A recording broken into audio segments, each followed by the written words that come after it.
ওমিন শাররি হাসিদিন ইযা হাসাদ, আর অনিষ্ট হতে হিংসুকের যখন সে হিংসা করে। হিংসুকের বদনজর লাগে। বদনজরে যত মানুষ মারা যায় এই সংখ্যা, আল্লাহর তাকদীরে যত মানুষ মারা যায় তারপরে পরে এর সংখ্যা লক্ষ লক্ষ মানুষ মারা যায় বদনজরে।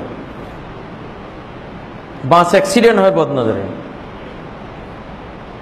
শিশু মারা যায় বদনজরে, গাভী মারা যায় বদনজরে, ফলের গাছ থেকে ফল ঝরে পড়ে বদনজরে।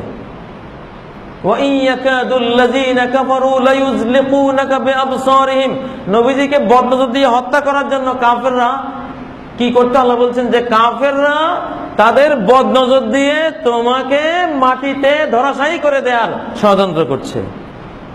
যখন কোরআন শুনে বদনজর দেনে ওয়ালাদেরকে নিয়ে আসতো, কিন্তু নবীজি কোরআনের বরকতে বেঁচে যেতেন। আমেরিকার এক বদনজরকারী তরুণ যুবক আছে, সে যদি কোন বিল্ডিং এর পিলারের দিকে 5 মিনিট তাকিয়ে থাকে পিলারটা বাস্ট হয়ে যায়। মানুষের নজরের মধ্যে এত বড় পাওয়া,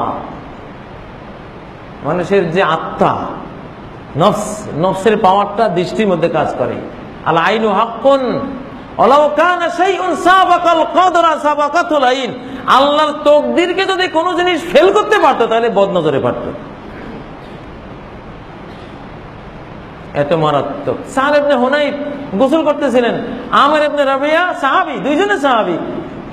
সাদ ইবনে হুনাইফ খুব সুস্থি ছিলেন, শরীরের চামড়া খুব উজ্জ্বল রঙের, গোরা ফর্সা ছিলেন। আমর ইবনে রাবিয়া দেখে বললেন যে মা রাআইতু কাল ইয়াউমি ওয়ালা জিলদা মুখাব্বাতিন, আজকের মতো এত সুন্দর চামড়া জীবনে দেখি নাই। কোন পর্দানসীন তরুণীর চামড়াও এত সুন্দর না, সাদ ইবনে হুনাইফের গায়ের চামড়া যত সুন্দর।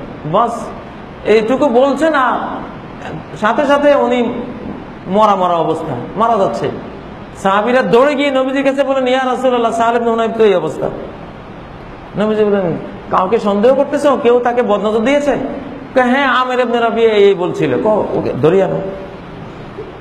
আমেরকে ধরে আনার পরে ইনি বললেন আলামা ইয়াকতুলু আহাদুকুম আখাহু, কেন তোমাদের একজন তার ভাইকে হত্যা করে?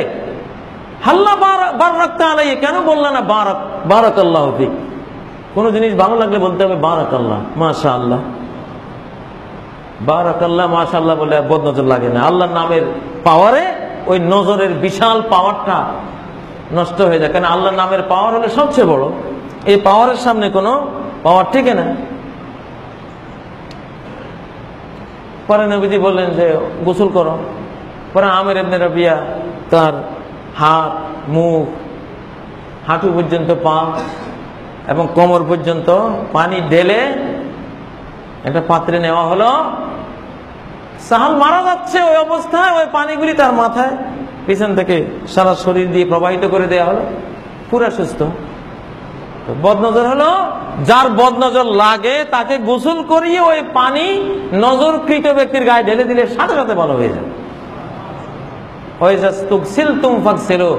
তোমাদেরকে যদি বলা হয় যে ভাই গোসল করো, হয়তো তোমার নজর লেগেছে, তাহলে গোসল করবা, লজ্জা মনে করো না। এটা যে কোনো লোকের লাগতে পারে, বরং তোমারও বদনজর তোমার চেহারা লাগতে পারে। আয়নার মধ্যে যদি দেখো তোমার চেহারাটা খুব সুন্দর, আর যদি বলে ইস কি মানিয়েছে আমাকে, বদনজর লেগে গেছে।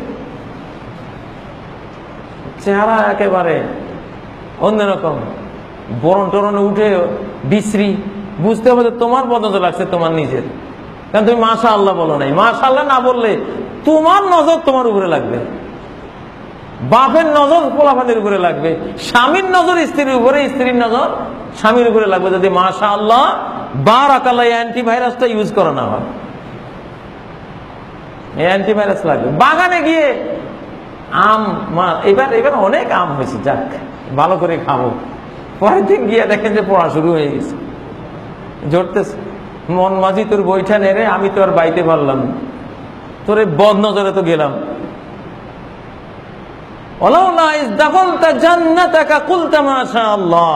কেন বাগানে ঢুকে বলল না মাশাআল্লাহ?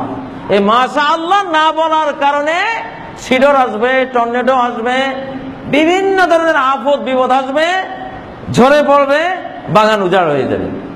কেন? অ্যান্টিভাইরাস ইউজ করো নাই, মাশাআল্লাহ বলো নাই। এক ব্যক্তির গোটা বাগান টর্নেডোতে উড়ে গেছে। কেন? সে মাশাআল্লাহ বলে না। এই জন্য সূরা আল কাহফের মধ্যে 1 পৃষ্ঠা জুড়ে ওই ব্যক্তির এই বাগান ধ্বংসের কাহিনী বলা হয়েছে। মাশাআল্লাহ কেন বলে নাই? যদি তুমি বলতা মাশাআল্লাহু লা কুওয়াতা ইল্লা বিল্লাহ, মাশাআল্লাহ, আল্লাহ যা দিয়েছেন, আল্লাহর ক্ষমতা দিয়েছেন, এইটা যদি বলতা তাহলে কিচ্ছু হতো না বাগানের। তো অমিন শাররি হাসিদিন